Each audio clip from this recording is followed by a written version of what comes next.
हाय नमस्कार, मी स्नेहा कोगदे फॅमिलीमध्ये पुन्हा एकदा तुम्हा सर्वांचं खूप खूप खूप सारं स्वागत करते। कसे आहात तुम्ही सगळे? आशा करते तुम्ही सर्वजण मस्त मजेत आणि भरपूर आनंदात असाल।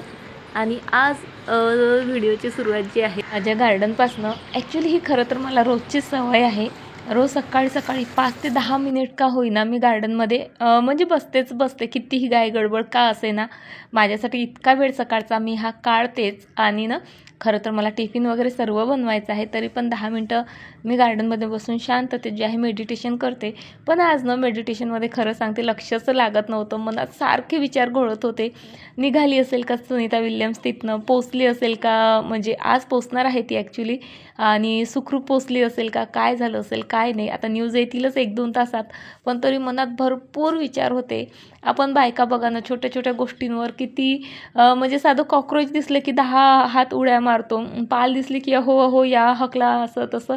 आणि ती बाई बघा म्हणजे आपल्यातलीच एक, किती हुशार, मेंटली फिजिकली किती किती किती स्ट्रॉंग असेल ती।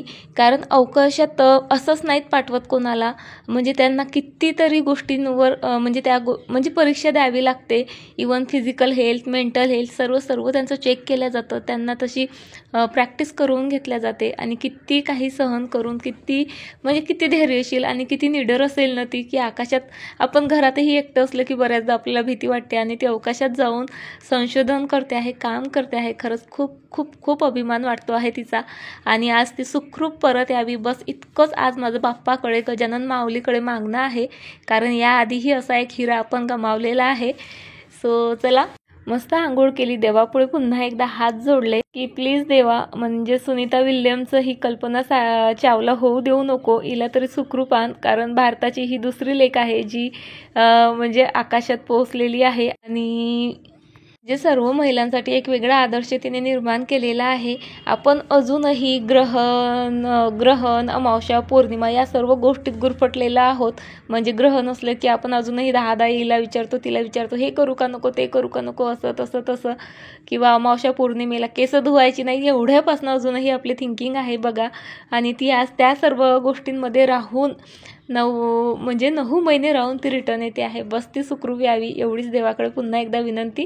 आणि चला, सकाळचं रुटीन जे आहे आता स्टार्ट झालेलं आहे, आणि आरोही इथे माझा आशीर्वाद घेते आहे, कारण आज म्हणजे तिला स्टेजवर सिग्निफिकन्स ऑफ द डे जो आहे सांगायचं आहे तिला। आणि ती म्हणजे जरा नर्वस होते माहीत आहे का, असं एकटं बोलायचं असलं ना ती खरंच नर्वस होते। डान्स वगैरे ग्रुपमध्ये वगैरे ती करून घेते, पण तिला माझं इथं सांगणं चालू होतं। आणि पुन्हा जे आहे कल्पना चावला, सुनीता विल्यमचे तिला उदाहरण देऊन मी सांगत होती, ती आकाशात एकटी जाऊ शकते, तर तू इथे 3-4 हजार मुलांसमोर फक्त बोलूही शकत नाही का? छान तिला समजावून सांगितलं। सो तिलाही जरा धीर आला, आणि म्हणजे अशी उदाहरणं आपण मुलांना द्यायलाच पाहिजे बरं का, त्यातनं मुलं बरंचसं काही शिकतात। म्हणजे लगेच मला अनुभव आला। तिला मी थोडंसं जे आहे कल्पना चावलांबद्दल आणि सुनीता विल्यम्सबद्दल वगैरे सांगितलं, आणि खरंच तिनं म्हणजे तिच्या मनातली भीती म्हणजे बऱ्यापैकी जी आहे इथे कमी झाली।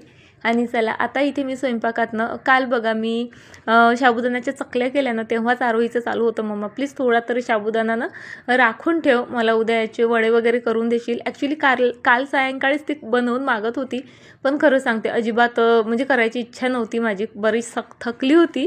सो तिला म्हटलं उद्या सकाळच्या टिफिनमध्ये बनवून देईल। सो म्हणून जे आहे मी ते साबुदाणा वडे तळायला ठेवलेत, आणि सोबतच जे आहे पोळ्याही बनवून घेतल्यात। आणि आज डाळ भाजी बनवायची होती, सो त्यासाठी डाळही मी आधीच लावून दिली होती। म्हणजे बघा आता इतकं सर्व करायचं म्हणजे प्रिपरेशन ही आधीच करावी लागते। तशी तर म्हणजे बऱ्यापैकी पालक, कांदा, टोमॅटो जे काही लागतं मी म्हणजे गार्डनमध्ये जायच्या आधीच चॉप वगैरे करून ठेवलं होतं। डाळ भातही कुकरला लावून दिला होता। म्हणजे मला म्हणजे एवढंच सांगायचं की जेव्हा असा खूप सारा तामझाम करायचा असतो ना, तेव्हा प्रिपरेशन आधीच असणं फार गरजेचं असतं, नाहीतर वेळेवर खूप जास्त धावपळ होते। त्यामुळेच ना सकाळी सकाळी म्हणजे कितीही आळस आलेला असला ना, तरी मी ठरलेल्या वेळेच्या 10 मिनटं आधी उठते, आणि माझी जी आहे प्रिपरेशन वगैरे करते, नंतरच गार्डनमध्ये जे आहे जात असते। म्हणजे मी मेडिटेशनही निवांत शांत मनाने करू शकते, आणि माझी कामंही पटपट आटपून जातात। सो इथे मी डाळ भाजी करते आहे। खूपदा शेअर केलेली आहे तुमच्यासोबत रेसिपी, त्यामुळे ना अशी फारशी डिटेलमध्ये शेअर करत नाही। चला इथे ना माझी डाळ भाजी मस्त बनवून तयार आहे आणि डाळ भाजी भात आरोहीला इतका आवडतो की तिने घरीही डाळ भाजी भातच खाल्ला, साबुदाणे वडा असताना सुद्धा, आणि शाळेतही घेऊन गेली सोबत. आणि सर्वांनाच आमच्याकडे डाळ भाजी भात वगैरे जेवायला आवडतो. अशा वेळेस ना भाजी जास्त लागते, सो मला अंदाज आला होता की भाजी कमी पडेल, म्हणून जे आहे लगेच मी इथे आरू गेल्यानंतर आलूची भाजीही बनवायला घेतली. आणि पिहूलाही टिफिनला द्यायचंच होतं, डाळ भाजी तर त्याने नेलीच नसती. म्हटलं चला पिहूचं होऊन जाईल आणि जरा एक्स्ट्राच बनवूयात, म्हणजे मग डाळ भाजी कमी पडली तरी काही हरकत नाही. आणि बघा इथे मस्त माझी आलूची भाजी बनवून तयार आहे. म्हणजे मी फक्त वाफेवरच हिला शिजवत आहे, पाणी वगैरे काहीही नाही ॲड केलेलं. पण जेव्हा मी अशी आलूची भाजी करते ना, तर यामध्ये ना वरून जे आहे थोडंसं पावभाजी मसाला घालते आणि थोडासा चाट मसालाही घालते. इतकी भन्नाट चव येते ना, कायच सांगू तुम्हाला. आणि पिहूला फार आवडतं आणि आरोहीला तर विचारूच नका. आता दुपारच्या जेवणात तिला ही आलूची भाजी आणि पोळीच असणार आहे. म्हणजे आणखी दुपारी जे काही तिला वेगळा वेळ मला द्यावा लागतो, काहीतरी बनवून द्यावं लागतं, तेही माझं काम इथे म्हणजे कमी होऊन जाईल. आणि भाजी बघा इथे खरंच काय कमाल दिसते आहे. जितकी छान दिसत आहे ना, तितकीच टेस्टी ही झाली होती. मस्त अशी चटपटीत झाली होती. म्हणजे पिहू जास्त भाजी खात नाही, पण अशा प्रकारे केली ना तर तो छान आलूही म्हणजे निवडून निवडून खाऊन घेतो. आणि आता आरोहीचे पप्पा निघालेत नागपूरला जायला, सो त्यांना टाटा बाय बाय केलं. आता बघा मी तुम्हाला इथे माझा काउंटर टॉप गॅसचा ओटा दाखवते आहे. इतके जास्त म्हणजे क्षाराचे डाग पडलेले आहेत ना ओट्यावर की कायच सांगू तुम्हाला. एकतर मी माठही ओट्यावरच ठेवते, कारण बाहेरनं ना खिडकीतनं छान हवा येते आणि पाणी जास्त थंड होतं. आणि आईंना कसं जास्त उठबस करता येत नाही, सो माठ खाली ठेवला तर त्यांना वाकून किंवा बसून म्हणजे प्रॉब्लेमच होतो पाणी घ्यायला. उभ्या उभ्या त्यांना पाणी घेता येतं. म्हणजे इथेही माझा स्वार्थीपणा आहे बरं का, नाहीतर हातात पाणी द्यावं लागतं. वर माठ ठेवला ना म्हणजे माझंही एक काम कमी होतो आणि त्यांचाही त्रास कमी होतो, म्हणून मी गॅसच्या ओट्यावरच ठेवते. पण त्यामुळे ना बऱ्यापैकी पाणी सांडून गॅसच्या ओट्यावर असे क्षाराचेही डाग पडतात आणि इतरही बरेच डाग पडलेले आहेत. सो ते आज मी क्लीन करते, ते शेअर करतेच पुढे तुमच्यासोबत. पण त्याआधी मी इथे वर आलेली आहे. कालच साबुदाण्याच्या चकल्या बनवल्या होत्या, त्या एका दिवसात काही पाहिजे तशा सुकतच नाहीत, 2-3 दिवस तरी वाळायला घालाव्याच लागतात. त्यामुळे मी वर आलेली आहे आणि इथे सर्व चकल्या ज्या आहेत मी पुन्हा ज्या आहे व्यवस्थित वाळायला घातल्यात. आणि ना म्हणजे या चकल्यांमध्ये बऱ्याच जणीनं कढीपत्ता जिरं वगैरेही घालतात, मला तशी कमेंटही आलेली, पण उपवासाला चालत नाही म्हणून मी काहीच घातलेलं नाही. बरं, लहानांचा आपण समजून घेऊ शकतो पसारा करणं वगैरे वगैरे, पण मोठेही काही कमी नसतात बरं का. आणि यांच्या या छोट्या छोट्या सवयीमुळे ना आपली इतकी कामं वाढतात आणि इतकं चिडचिड मनस्ताप वाढतो खरंच ना. म्हणजे कितीही सांगा प्रेमाने रागवून चिडून, पण त्यांना जे करायचं तेच करतात. पण आपली इतकी कामं वाढत असतात ना, खरंच इतकं चिडचिड होतं कधी कधी. असं वाटतं म्हणजे या लोकांना इतकंही हे का समजून घेत नाहीत की बाबा बायकांनाही भरपूर कामं असतात. कमीत कमी प्रत्येकाने आपलं ब्लँकेट जरी घडी घालून ठेवलं तर आपले कितीतरी कामं कमी होतील नाही का. बरं ठीक आहे, नका ब्लँकेटच्या घड्या करू, पण तुमचे ओले टॉवेल, तुमचे जीन्स म्हणजे कपडे तरी नका टाकू ना त्यावर. पण जाऊ द्या, आता कंप्लेंट करूनही काही फायदा नाही, कारण ही गोष्ट ना स्वतःची जर रिअलाईज झाली ना तरच त्यात सुधारणा होऊ शकते. आपण कितीही सांगितलं तरी काहीही फरक पडत नाही. पण मला माहिती आहे प्रत्येकाच्या घरात ही अशीच सिच्युएशन असते. कुठंतरी एखादाच व्यक्ती समजूतदार असतो आणि तो प्रत्येक कामात हेल्पही करतो, नाही हेल्प केली तर पसारा तरी करत नाही. पण चला, सर्वजण सारखं नसतात. आणि हे माझे ब्लँकेट्स जे दिसत आहेत ना, ॲक्च्युली मी ॲमेझॉनवरनं बोलवलेले आहेत. 7 ते 8 वर्ष झाले असतील याला, पण इतकी छान क्वालिटी आहे ना. म्हणजे नेहमी वॉश केल्यानं बऱ्याचदा ब्लँकेट म्हणजे असे रफ वगैरे होतात, त्याची शाईन जाते किंवा कलर जातो. पण हे ब्लँकेट्स इतके छान निघालेत ना की काय सांगू तुम्हाला. कलरही अगदी जसाच्या तसा आहे आणि सॉफ्टनेसही म्हणजे थोडाही कमी झालेला नाही. सिग्नेचर ब्रँडचे आहेत हे आणि आय थिंक 900-1000ला मला एक पडलं होतं, पण त्यांची किंमत ना खरंच वर्थ इट आहे. छान आहे क्वालिटी वगैरे. तुम्हाला जर म्हणजे घ्यायचं असेल ना, तुम्ही ॲमेझॉनवर सर्च करू शकता. लिंक बघेल मी, मला मिळाली तर नक्की तुमच्यासोबत शेअर करेल. आणि चला, आता माझं इथे बेडशीट वगैरेही छान आवरून झालं आणि बेडशीट आवरून झालं म्हणजे आपली बेडरूम एकदाची सेट झाली असं म्हणायला हरकत नाही. आता मी आलेली आहे किचनमध्ये आणि आज जे आहे मला माझा काउंटर टॉप जो आहे तो क्लीनही करायचा आहे, सोबत पॉलिशही करायचं आहे. अगदी इझी प्रोसेस आहे. चला तुमच्यासोबत शेअर करते आता. पण त्याआधी मला पूर्ण काउंटर टॉप जो आहे रिकामा करायचा आहे. काउंटर टॉप कसा रिकामा असला ना म्हणजे वस्तू पुन्हा पुन्हा उचला, बाजूला करा, पुन्हा जागेवर ठेवा, ह्या गोष्टी करायची गरज नाही. चला आता क्लिनिंगसाठी मी इथे एक सोल्युशन बनवते आहे. त्यासाठी बघा मी इथे अर्धा कप जे आहे व्हिनेगर घेतलेला आहे.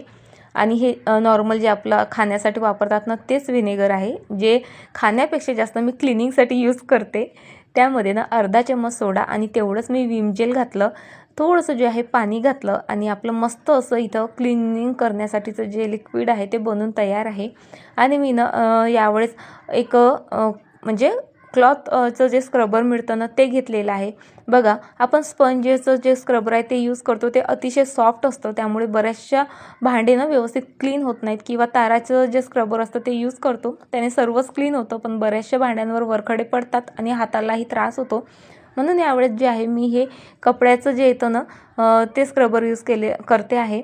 म्हणजे हे जास्त सॉफ्टही नाही आणि फारच हार्डही नाही, म्हणजे हातालाही त्रास नाही आणि आपल्या वस्तूंनाही त्रास नाही, भांड्यांनाही त्रास नाही. या स्क्रबरच्या मदतीने जे आहे मी हे जे सोल्युशन तयार केलेलं आहे सर्व गॅसच्या वरट्यावर इव्हनली जे आहे स्प्रेड करून घेते आहे. आणि स्प्रेड करतानाच मी जे आहे स्क्रबही व्यवस्थित करत आहे. बघा शेगडीसाठीही मी हेच सोल्युशन यूज केलं आणि थोडंफार काचही खालचे घाण झालेले होते, सो त्यासाठी सुद्धा मी हेच सोल्युशन यूज केलं. हे सोल्युशन पूर्ण ओट्याला ना मी असं मस्त स्क्रब करत करत लावून घेतलं. 10 ते 15 मिनटं हे सोल्युशन मी असंच ठेवणार आहे. माझ्या गॅसच्या ओट्यावरनं भयंकर म्हणजे आता बघा इथे फक्त मीच नाही राहिलेली, माझ्या आधी कितीतरी लोक येऊन राहून गेलेले आहेत आणि प्रत्येकाचा वापर वेगवेगळा असतो. आणि हे जे मार्बल आहे ना याला निंबाचे डागही चालत नाहीत. ॲसिडसोबत रिॲक्शन होऊन त्याचेही व्हाईट डागं पडतात. सो या सोल्युशनने सर्वच डागं जातील असं मी अजिबात म्हणणार नाही, पण बऱ्यापैकी आपला काउंटर टॉप जो आहे क्लीन होतो. इथे ना तुम्ही पाण्यानेही धुवून घेऊ शकता, पण आणखी पाणी वगैरे म्हणजे भरपूर कामं वाढतात, मग ते पूर्ण पाणी काढा असं तसं. सो ते एक काम कमी करण्यासाठी मी हा कपडा एक छान ओला करून घेतला आणि 2-3दा जे आहे या कपड्याने मी पूर्ण काउंटर टॉप शेगडी वगैरे क्लीन केली. तुम्हाला तर माहीतच आहे शेगडीवर तर मी शेगडी कधीच पाण्याने वॉश करत नाही, कारण पाण्यामुळे ना शेगडीचे बरेचशा गोष्टी ज्या आहेत, पाईप असू देत किंवा बटन वगैरे ना बऱ्याचदा ब्लॉक वगैरे होतात आणि खराब व्हायची शक्यता असते. सो त्यामुळे पाणी मी शेगडीसाठी यूज करतच नाही. आणि आज काउंटर टॉप वॉश करण्यासाठीही मी पाण्याचा यूज न करता या कपड्याच्याच मदतीने 2-3दा जे आहे मस्त अगदी चकाचक जे आहे ओटा पुसून घेतलेला आहे. काउंटर टॉप छान क्लीन करून घेतल्यानंतर आता याला पॉलिशिंग करायची आहे. पॉलिशिंग कशासाठी तर छान पहिल्यासारखं तो गुळगुळीत दिसावा, छान त्याचा कलर आणखी छान दिसावा म्हणून पॉलिशिंग करत असते मी अधूनमधून. त्यासाठी मी इथे व्हिनेगर घेतलं बघा, त्यामध्ये तेवढंच जे आहे कोकोनट ऑइल घेतलं, कोणतंही खोबऱ्याचं तेल चालेल, आणि त्यात थोडं पाणीही ॲड केलं, कारण व्हिनेगर आहे ते डायल्यूट करावंच लागतं. आणि ते मिश्रण जे आहे एका कपड्याच्या मदतीने जे आहे पूर्ण गॅसच्या ओट्याला मी मस्त असं स्प्रेड करून घेत आहे. यामुळे ना आपला गॅसचा ओटा मस्त गुळगुळीत दिसतो, त्याला वेगळीच शाईन येते, अगदी नव्यासारखी. तुम्ही खरंच एकदा या पद्धतीने ना काउंटर टॉप क्लीन करून बघा, त्याची पॉलिशिंग करून बघा, तुम्हाला हे मस्त रिझल्ट मिळेल. आणि बघा किती सारे डाग होते, मी सुरुवातीला तुम्हाला दाखवलेच होते.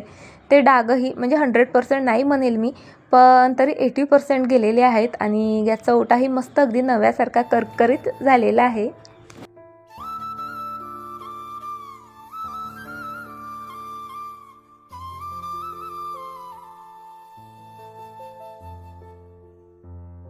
चला मेहनत भरपूर करून झाली म्हणून स्वतःलाच एक मी छोटीशी ट्रीट देते आहे आता.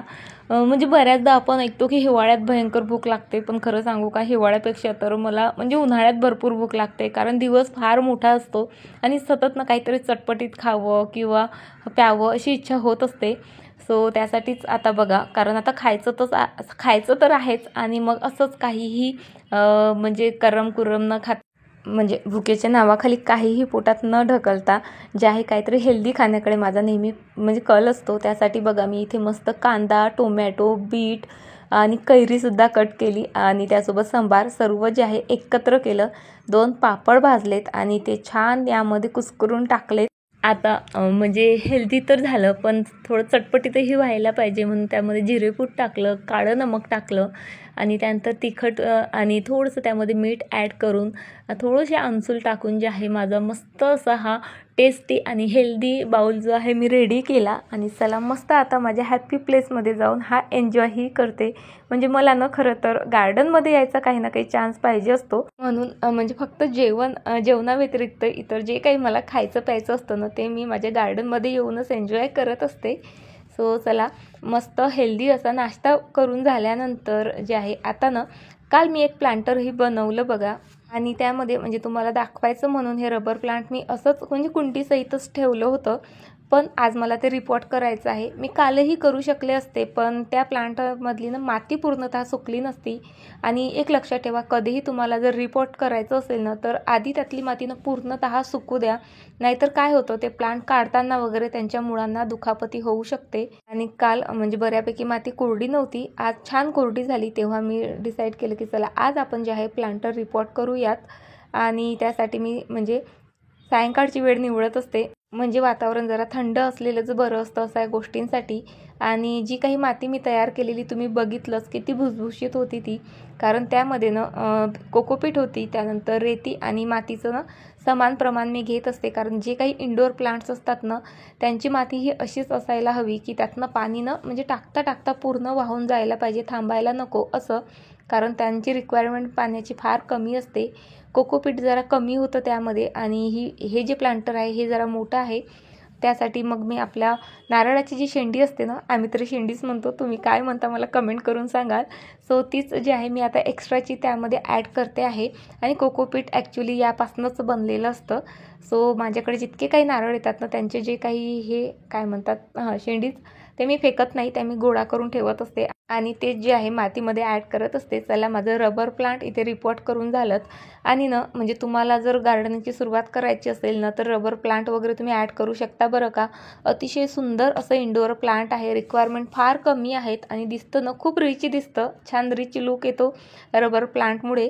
सो मी तर हे कटिंगनेच ग्रो केलेलं आहे. तुम्हाला अगदी बोटा एवढी ही कटिंग कुठे मिळाली ना तुम्ही ते त्यापासून रबर प्लांट इझिली ग्रो करू शकता. जरा वेळ लागतो पण होतं. खरंच खूप खूप खूप जे आहे सुंदर प्लांट आहे हे. नसेल ना तुमच्याकडे नक्कीच ॲड करा याला तुमच्या गार्डनमध्ये. आणि चला साडी घेऊन तुम्हाला माहीत आहे बरेच दिवस झाले, पण अजूनही जे आहे मी तिचं ब्लाऊज शिवायला टाकलेलं नाही आहे. सो ते मला आज शिवायला टाकायचं आहे. आणि ना म्हणजे इतर कामं मी खूप हौशीने करते, पण या बाबतीत ना खरंच मी जराशी आळशी आहे. सो चला आता व्हिडिओ इथेच संपवते आणि आशा करते तुम्हाला आजचा व्हिडिओ नक्कीच आवडला असेल. व्हिडिओ आवडला असेल तर फ्रेंड्स प्लीज लाईक शेअर करा. चॅनलवर नवीन असाल तर चॅनलला सबस्क्राईब करा. पुन्हा भेटतेच तुम्हाला अशाच एका छान व्हिडिओसोबत. तोपर्यंत स्वतःची काळजी घ्या. बाय, टाटा.